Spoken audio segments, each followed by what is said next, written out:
E aí, pessoal, fechando essa trilha, né, que nós percorremos juntos aí, que é o primeiro ano, vendo tudo que está relacionado com movimento, né, equilíbrio, e agora fazer aquela revisão para, como sempre, né, em qualquer lugar, você vai ter aí que fazer uma prova para atingir uma meta, né, que é uma nota. Então, com certeza, a maioria vai atingir, só prestar atenção, focar ali, ler com cuidado, anotar os dados e depois você ir. E principalmente, se for necessário, transformar as unidades antes de começar a resolver, beleza? Então vamos lá para a nossa revisão?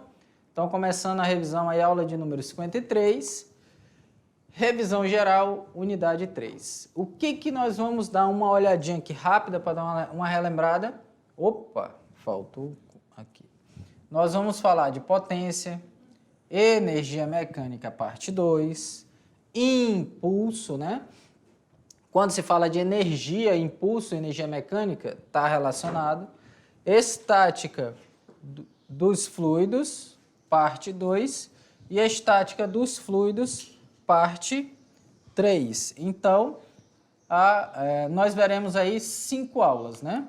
Começando a aula de 39.1, potência. Então, a potência tem um conceito e essa potência também está associada ao trabalho de uma força.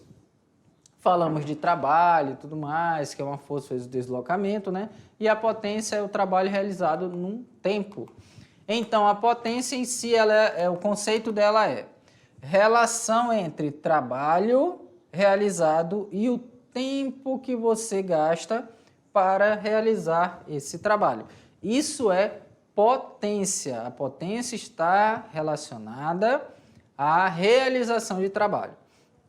Se você não realiza trabalho, logo você não tem como medir a potência que foi usada ali, né? Quanto maior ou quanto menor, vai calcular a intensidade da potência. A equação ela é bem direta, né? Potência, né? A potência, ela é o quê? O trabalho dividido pelo tempo. Então, se eu realizo um trabalho, eu anoto quanto tempo eu levei, eu vou ter aí a minha potência dissipada, que fala, né? O tanto que eu vou utilizar de energia, sempre falando de energia. A unidade é o watts, né? Então, trabalho é força por deslocamento.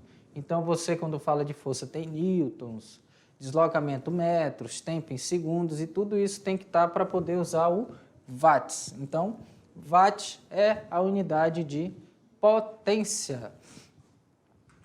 Bom, aula 41, ela vai falar de energia mecânica. Então, olha só, aqui nós já estamos falando de energia, porque trabalho é energia.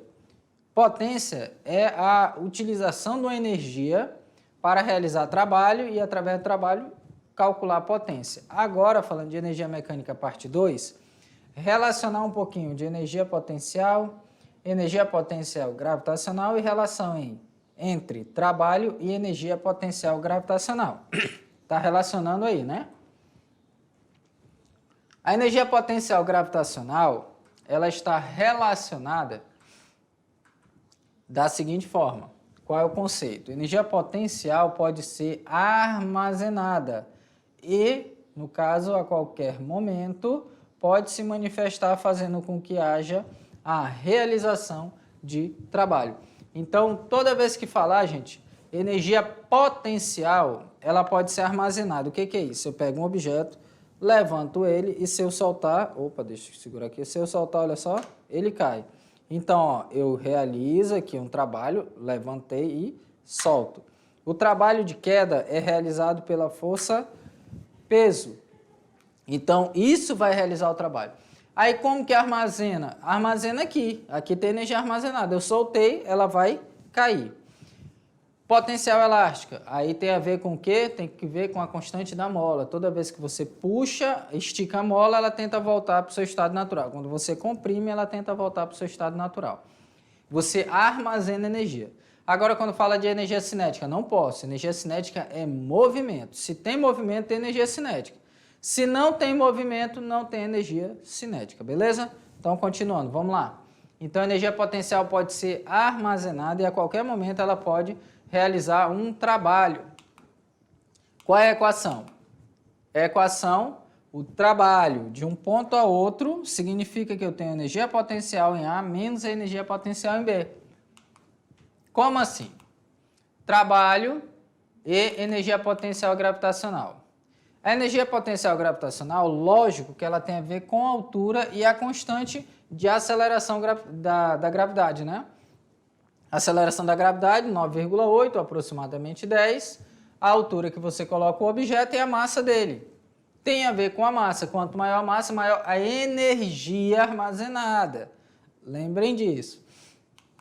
E o que é o trabalho? O trabalho é a variação da energia potencial.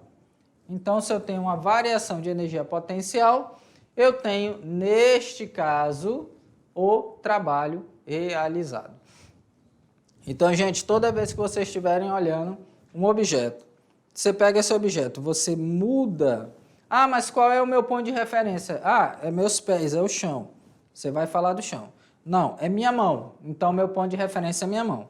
A partir do momento que eu saio daqui para cá, vamos dizer que foi apenas 10 centímetros. Ou, mais ou menos, meio metro, o que acontece? Você solta esse objeto a meio metro de altura. Então, ele armazena energia, porque ele tem massa, ele tem uma altura e tem a aceleração da gravidade, que é todo o tempo, é constante, está atuando em todos os corpos. A gravidade sempre atua e sempre vai atuar para quem está na superfície da Terra. Pode mudar um pouquinho dependendo da altura, mas é muito pouco. Então, mas continua atuando, certo? Vamos continuar lá. Então, o trabalho pode ser calculado através da variação da energia potencial gravitacional. Impulso. Ah, professor, impulso, ainda continuamos falando de energia. Então, relação entre impulso e quantidade de movimento. O que é isso? Impulso é você simplesmente pular. Para haver impulso, é necessário que uma força atue sobre um corpo durante certo intervalo de tempo. Então, impulso é o seguinte, você está ali, vai pular sobre um córrego, qualquer coisa que você esteja ali. Você está passando, tem que pular 2 metros. O que você vai fazer? Você vai dar uns passos, você vai juntar, você vai flexionar um pouco o joelho, né? Não muito também. Flexiona um pouco e pula. Então, nesse momento que você baixa e você exerce força, nesse curto intervalo de tempo, você tem um impulso. Então, o que é o impulso? É a força vezes o tempo que você está exercendo. Volta lá no slide para você ver. Olha só, força pelo tempo. E esse tempo geralmente é muito pequeno. Muito, muito pequeno. Ah, mas como é que eu posso saber também? Um lançamento de um foguete. Você tem uma certa quantidade de força aplicada durante um intervalo de tempo, ele vai ter um impulso. Esse impulso vai gerar o quê, gente? Vai gerar uma quantidade de movimento. Então, aqui o significado, né? I de impulso, F de força aplicada e ΔT intervalo de tempo. Isso aqui vocês já estão calejados de observar, já conhecem muito bem. Mas quando fala sistema internacional, newtons por segundo, vocês já sabem que newtons tem que ter quilograma, massa e segundos. O impulso, simplesmente aí, ó, um chute numa bola. Você vai impulsionar a bola por quê? Você vai chutá-la, ela vai permanecer em contato durante um intervalo muito curto de tempo e vai adquirir um impulso na mesma direção. Olha só, o impulso possui a mesma direção e sentido da força que o causou. Então, deu um chute, mesma direção e mesmo sentido da força que o causou. Do mesmo modo que o trabalho, olha só, do mesmo modo que o trabalho modifica a energia mecânica ou que a força altera a velocidade, o impulso é responsável pela variação da quantidade de movimento. Então, o impulso é a variação da quantidade de movimento. Delta. Esse delta apareceu. Então, olha só. Então, Q é igual a mv. Massa por velocidade.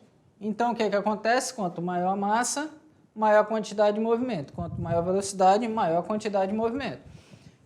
Um exemplo foi dado para vocês aqui, o exemplo do carro e do caminhão. Qual é que tem maior quantidade de movimento? O caminhão, porque a massa é maior, estando na mesma velocidade. Para adquirir a mesma quantidade de movimento, um carro ele vai ter que ter uma velocidade muito elevada e o caminhão uma velocidade muito menor. Mas pegar dois carros para mudar a quantidade de movimento só mudando a velocidade. Porque se a massa for igual, dois carros idênticos, você vai ter que aumentar a quantidade de... vai ter que aumentar a velocidade para mudar a quantidade de movimento. Beleza? Então, sempre pensando nisso aí, tá? Sempre pensando na situação. Tá? Então, vamos lá, continuando. Então, impulso é a variação da quantidade de movimento. E a aula 49, né? Estática dos fluidos, parte 2. Vocês viram aí que a professora Deise, né? Pressão exercida por um líquido, princípio de Stevens e a equação fundamental da hidrostática. Variação da pressão com a profundidade. Lógico, isso aqui é o que acontece. A pressão aumenta com a profundidade. Isso geralmente aumenta 1 atm a cada 10 metros de profundidade. Por isso que você não pode mergulhar muito profundo, lógico que praticamente não consegue, mas existem mergulhadores aí de altas profundidades, vamos dizer assim, mergulha bastante, só que a cada 10 metros a pressão muda. Então, o que acontece? Essa pressão, ela muda a questão da oxigenação. O oxigênio ele é mais comprimido cada vez que você vai mais profundo, né? Cálculo da pressão no interior de um fluido, como que eu faço? A equação fundamental. A pressão em um determinado ponto é a pressão atmosférica, que é 1, sempre vai ser 1, ρ, Hg. Então, aí você vai ter esses dados. Então, a pressão atmosférica, tá? Essa pressão 1, como eu estou falando para vocês, e uma pressão em um ponto diferenciado. Agora, olha só, pessoal, toda vez que você mergulhar, se for um pouquinho mais profundo, a primeira coisa que você sente é os ouvidos. No ouvido, a pressão aumenta muito, né? E você sente aquele zumbido. Outra situação é os mergulhadores de profundidades muito para baixo. Quando ele desce muito, quando ele volta, ele não pode sair de uma vez, porque ele está respirando um ar comprimido. Então, esse ar, ele está em um certo tamanho no corpo dele. Quando sai, esse ar vai expandir. Então, o que acaba? Até dizendo que é pulga d'água, se eu não me engano, eu vi numa reportagem, que fica brotando dos poros da pessoa. Então, a pessoa não pode sair de uma vez. Por exemplo, pode expandir no cérebro, dar um problema também. Então, a pessoa tem que chegar aos poucos, segurar um bom tempo, deixar o ar dar uma expandida, depois sair. Então, tem todo um cuidado para quem é mergulhador profissional e quem é mergulhador de competição, né? Para quem vai numa profundidade maior, cada vez maior, né? Sem usar nenhum equipamento. Beleza? Então, vamos continuar lá. Lembrando que a cada 10 metros aumenta 1 atm, tá? A cada 10 metros aumenta 1 atm. E aula 50.1, estática dos fluidos, parte 3, princípio de Pascal, vasos comunicantes e aplicação de vasos comunicantes. Isso aqui você pode utilizar aí, ó, na área de construção. Como que você faz isso? Isso aqui, essa mangueirinha que está aqui no chão, nível, né? É uma mangueirinha transparente. Então, pessoal, olha só, nossos olhos, eles nos enganam muito. Você, até para colocar uma prateleira, você vai colocar errado, porque às vezes você pega uma referência do solo ou do teto. E se o chão ali não estiver retinho, você acaba colocando até errado, acompanhando, né? Então, você faz o quê? Pega uma mangueira, que é o nível que fala, né? Uma mangueirinha fina, transparente. Coloca a água até um certo ponto, deixa um pouquinho sem água, aí você vai o quê? Um coloca num ponto, na hora de carregar deixa tampado, né? Chega lá no ponto, tira o dedo, não pode deixar tampado, coloca e o outro coloca aqui. Quando ela nivelar, o que vai acontecer? Você vai ter a mesma altura. Então, com uma simples mangueira e água, você consegue colocar tudo na mesma altura. Como você pode verificar isso também? Vamos olhar lá no slide. Olha só, no slide está mostrando vários vasos com formas diferentes. Todas as formas diferentes. Só que se você pensar, ó, a pressão atmosférica em A, em B, em C, em D e E é a mesma. Porque está na mesma altura, né? São 5 vasos. Ah, professor, mas será que aqui não tem a ver com a altura da água? Ou aqui tem mais água, aqui tem mais água, aqui tem mais água, aqui tem menos, esses outros? Não. Aí só tem a ver com a pressão atmosférica, que ela é exercida no líquido, na superfície, e com a profundidade. O que acontece com quem vai instalar uma caixa d'água? A pessoa vai lá, faz um reservatório imenso, mas o cano que sai de lá é fininho. Não vai acontecer nada, a pressão da água vai ser muito pequena. O que é que você tem que fazer? Você tem que ter uma queda d'água, uma coluna de água. Então você coloca um cano ali um pouco mais grosso, de 40 se você quiser. Você coloca da caixa até praticamente lá embaixo. A partir dali você faz uma redução e coloca no cano de meio. Mas o que acontece? Você tem que ter uma coluna de água para aquela coluna de água ter peso. Quando o cano é muito fino, a coluna de água é pequena.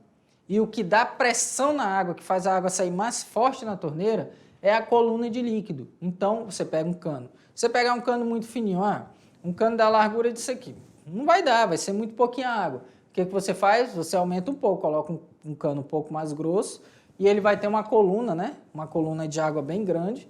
E o que vai acontecer bem alta? Ele vai exercer uma pressão maior e vai sair água mais forte. Então, é aí que você tem que fazer.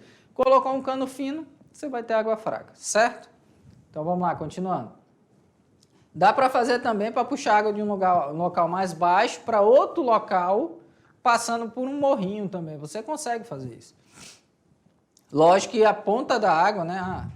Só falando aqui. Pessoal, olha só.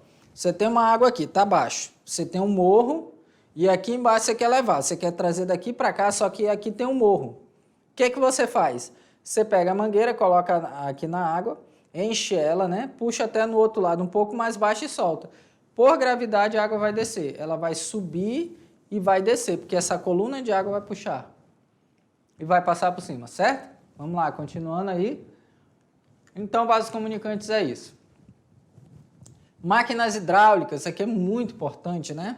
Que você tem a aplicação da força em uma área. Quanto menor a área, você tem aí, olha só, força F em uma área maior e uma força menor em uma área menor. Essa aí é uma relação, né? Se a área for muito maior do que a área menor, que está mostrado na figura, a força F será muito maior do que F menor. Então você consegue aí elevar um objeto aplicando uma força. Lógico que você teria que aplicar bastante ali, né?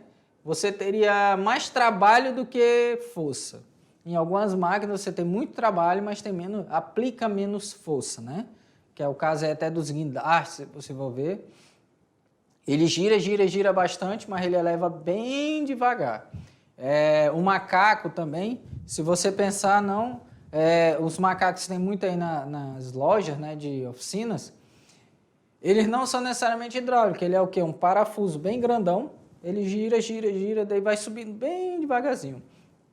Então aumenta o giro para diminuir a força, certo? Então gira muito, é igual a bicicleta. Você gira muito numa marcha leve, mas a bicicleta sobe devagar.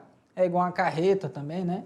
Que usa aquelas marchas muito lenta, sobe bem devagarzinho, mas tem muita força, mas trabalha muito mais o motor, gasta bem mais combustível, certo? Então, pessoal, vão lá, façam a avaliação com calma, com cuidado, leiam, anotem os dados, coloquem tudo nas unidades corretas e depois vocês começam a resolver as avaliações, tá bom? Então, nós nos encontramos aí no segundo ano, ou para quem não atingir a nota necessária, nós vamos nos ver ainda na aula de recuperação, a revisão de recuperação, tá? Então, espero vocês no segundo ano, tudo certinho, aguardando vocês lá, beleza? Então, tchau e até mais.